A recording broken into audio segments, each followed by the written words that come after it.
Hey guys, Josh here, founder of Summit Grow Lab. Hey, we're just going to give you a quick update here. We are on day actually 8. I've been really busy. I meant to actually get these planted a couple days ago and give you guys an update, but just ran out of time. Been a little bit too busy. I'll show you what we picked out of the last harvest out of the garden we have going right now, which is a bunch of tomatoes. The girls picked them here tonight. That garden's going away. We're just starting over fresh. And so I'll show you the seeds here. Here's the seeds that we germinated just the other day. I'm going to bring you guys over here so you can see. Hopefully you guys can see that. We've got a lot of growth going on, pretty much out of everything. The only thing we're waiting on are the spinach, really, surprisingly enough, and cilantro. They do have a longer germination period, which is why they are taking a little bit longer. I'm noticing, I want to get some more water in there. If you see a couple of your pods that are looking a little dry, re-moisten them. Most of the moisture stays in, but once you start to have some sprouting, you want a little bit of air in there, so you kind of turn the lid a little bit so that it's not flat on there and oxygen can come in, which allows some of that moisture to come out. What we're using as far as soil, this is the soil that we are using. And this is the best indoor potting soil I've ever used. I've used it before. It's called Happy Frog. Perfect for container gardening, which is what we are doing. And it has bat guano in it. It has worm castings. It's got the microbes and the fungi to break down the soil to provide your plants plenty of nutrients. All right, now that we've got some seeds to plant, let's talk about pot size. Pot selection is important, and it depends on what type of plant it is you're growing and where it is within the growth stage. You know, what I'm going to do here, these are the larger pots that I have for this stage, and I use these a lot for greens, heirloom greens, lettuce, kale. They're just a good size, and generally what I'll do with this is transplant pretty much an entire row all within here and then backfill that in.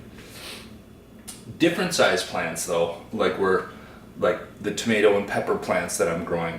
I'm taking just some of the pots that I've got. I've got some of these smaller guys. This would be good to get a couple of them growing.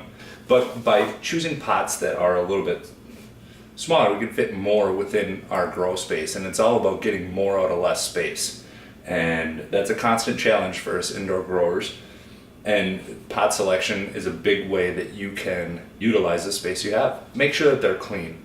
The biggest opportunity for indoor gardening failure is bringing something into your controlled environment.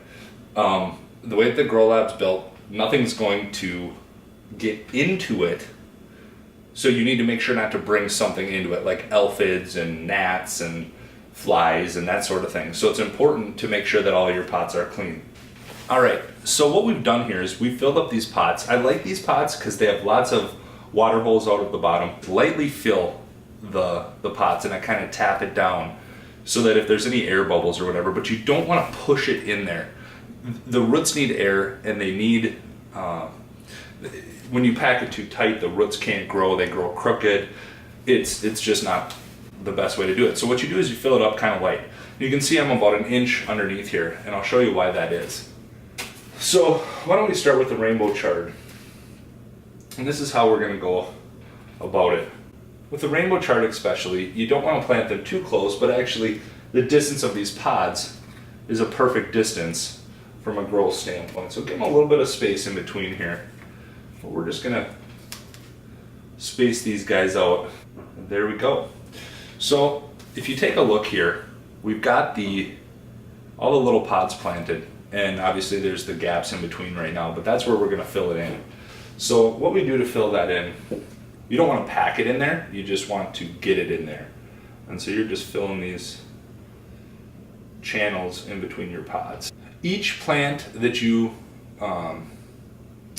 plant will be a little bit different, and you do need to read the instructions on each one of the seed packets. Plants are all different. But the one thing in common that they need is a very good soil. One thing I do want to say about soil selection is how important it is to spend a little extra money and it really is a little when you think about the results you get on some better soil like this. I've purchased soil before and used it, and actually the soil has had gnats in it, aphids, different things that are not good. So it's worth spending the money and doing it right just the first time, because you'll end up doing it again, but you'll end up having to lose time and lose money just to get it done right. So spend the money on a soil. All right, well, we've got all the seedlings planted now. Few of everything. You can see there's still a few more sprouts. I just ran out of these little pots. I need to pick up a few more of those, but we've got them planted. We've got everything from sweet peas to hot peppers, tomatoes. And what I'm going to do here is I'm just going to water them. The first time you water, you want to be very gentle. Generally what I do, just to try to control what I'm doing, is just take a cup. Because what's going to happen is this soil is going to settle down. And I don't know if you can see that, but you'll see it kind of settle. All of these will do that. And then generally what I do is sprinkle a little bit of additional soil around top as that settles. What we've got going on here is a great start. We're going to end up throwing these in our grow lab tonight. All right, guys, we've got the plants down here in the Summit Grow Lab. And what we've done is try to set the big ones up in the back, medium ones in the middle, and try to prop these up in the middle, just because the closer the plants are to the light, especially at this age, it stops stretching, and we certainly don't want that. If we can avoid stretching, that's what we want to do, and the Summit Grow LED is perfect for this. It is designed to, give them plenty of light. It's very intense light, so that they shouldn't have to stretch. And by taking this extra step, we'll watch over the next couple days, but I think you'll all be amazed at how quickly. And right now you've got a couple little leaves popping out of the soil. That's pretty much it. Watch over the next couple days as they continue to thrive, and thanks for your support. Grow smart, grow safe, simply grow. Summit Grow Labs.